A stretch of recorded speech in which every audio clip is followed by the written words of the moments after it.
Hi guys, welcome back to the channel, and in this video I am going to show you how to apply to specific Canadian sponsored scholarships.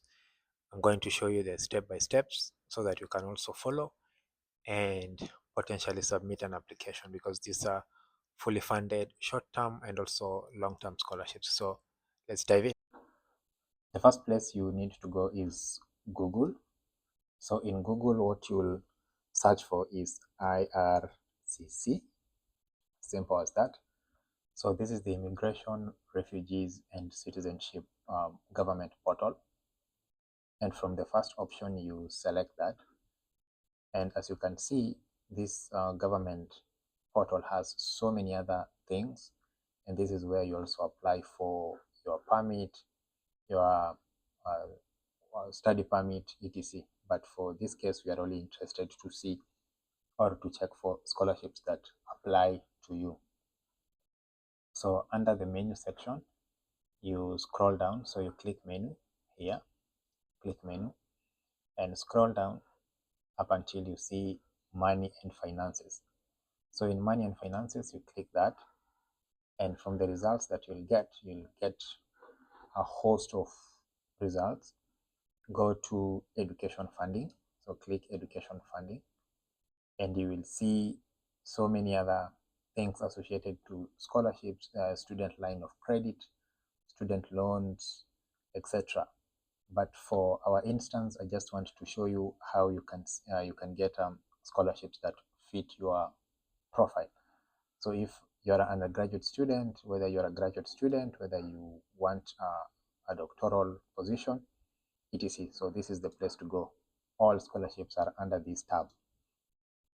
When you select the scholarship tab, you'll see different scholarships depending on the level of study, number one, because for example, this is for masters, this is Canada Graduate Scholarship, and this is for doctoral studies in health and sciences, plus engineering or humanities. This is for the 1-year Canada Graduate Scholarship, and many other scholarships, for example, international scholarships for Canadians, so this is specific to Canadians, business scholarships, etc. So there are so many scholarships available to you.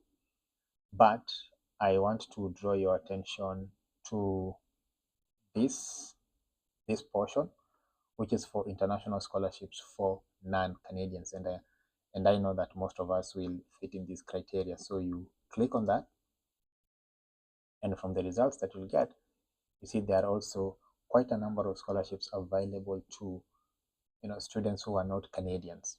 But the good thing about this option of international students application profile is that you can be able to search the scholarships available to you and available to your location specifically. And I'm going to show you how. So under the different options that you get here, click the search for scholarships, because this is the place where you will be able to search depending on your country and depending on your status as student and which level of studentship you are. So click search for scholarships, and you can see right now it's much better because you can be able to curate your search using these three options. So number one is select your citizenship, because most where we selected for international students who are non-Canadians. In this section, you're going to select non-Canadian. Then for your profile, definitely you want to be a student and you're looking for opportunities that fit the student profile. Then for your country, depending on the country that you come from, you select, because once you select the country, you will see which scholarships are available to you for that particular region. So for me, I am a Kenyan, and I'm going to select Kenya here. So you see the country or territory is Kenya. Then I'll view the scholarships available. If I scroll down, I will see this. Any Kenyan will or any Kenyan qualifies to apply for these scholarships here. So you have the different programs and you have the funding agency on the right. So you can hover through these scholarships available to you and see which one fits your profile much better. For example, the Canadian Queen Elizabeth Scholarship, you can see that it has the eligibility criteria, the dates, and qualifications, etc. But I want to draw your attention to one particular scholarship that I think it's really good, especially for people from the East African part and also Nigeria. It's called the Global Affairs Canada Scholarship. So this is a governmental department, and it provides this scholarship as an exchange program. So this is a great way for you to start already being in a Canadian learning institution, and it's actually 4 to 6 months, but we'll be able to see in the details. So if you click here, study in Canada scholarships, you'll see that in as much as it's closed right now, it's fine. Maybe this is something you can check in the next iteration. But the reason why I would recommend this is because you are going to spend one semester in Canada. So if you read through, you'll be able to understand what the scholarship is all about, the exchange program, etc. So the cool thing about this is that it's specific to specific regions. The reason why I was keen for this, in particular for guys from the East Africa side, and the specific countries here, you see that if you come from any of these countries, you qualify for it, and you can see Kenya is here. So you can quickly read through the eligibility criteria, see what is required, for example, the duration. And the good thing, as I was saying, is that you spend around 4 to 6 months. So if you are an undergraduate, you're taking an undergraduate degree in one of the universities in Kenya, Nigeria, and the host of countries provided above, you can get up to $10,000 in 4 months as a study exchange program. So this is a very nice option that you can quickly learn how the Canadian system works, the education system in Canada, and what, of course, this comes with decent stipend for you. You can see the eligibility expenses for the money that you get. So you can buy books, you can have transport around using metro and buses, etc. You can have health insurance, etc.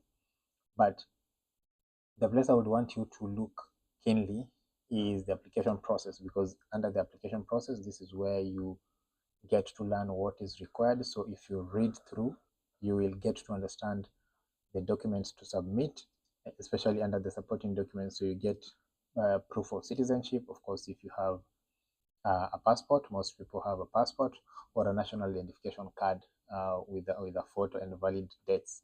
For example, folks in Kenya, I'm sure you have that.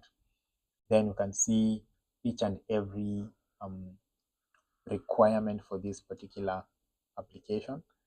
And the good thing about this scholarship is you can actually write to them and ask them questions. So if you come under the contact section, you see we have the scholarship email address, and you can write to them directly and ask them questions about the next iteration cycle, questions about basically what the scholarship entails, and if you really fit. And you can see the conditions and the key dates. So key dates will give you when to submit and when the scholarships start. So if you submit this application in March, you can be in Canada as soon as August or September, depending on how soon your visa or your permit is processed. And you can actually be part of either the winter semester or the spring semester. So I think this is a very nice opportunity for someone who wants to be in Canada for a short while, for you to start learning about the Canadian education system, and for you also to network with people whom are going to be the springboard for your next opportunity or for your next scholarship or offer.